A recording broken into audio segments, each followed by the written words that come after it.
Hello সবাইকে, welcome to another video. Recently আমি একটা ভ্যানিটি অর্গানাইজার কিনেছি, যেটা ডেলিভার হয়েছে। তো ভাবলাম আজকে অ্যারেঞ্জ করি আমার ভ্যানিটিটা। অলরেডি একটা অর্গানাইজার আগে ছিল, সেটা পুরো প্লাস্টিকেরই ছিল। তো এটা ইউজ করতে করতে না বেশ হালকা নরম ভেঙে ভেঙে যাচ্ছে মনে হচ্ছে।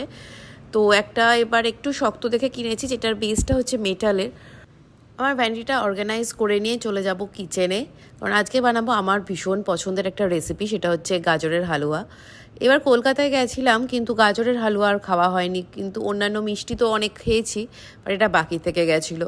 তাই এখানে এসেই ইন্ডিয়ান মার্কেটে গিয়ে ফার্স্ট লাল গাজর কিনে নিয়ে এসেছি, কারণ আমার ভীষণ পছন্দের গাজরের হালুয়া। আর এগুলো না, এই লাল গাজরগুলো নর্মাল দোকানে পাওয়া যায় না, শুধু একমাত্র ইন্ডিয়ান স্টোর থেকেই কিনে আনতে হয়।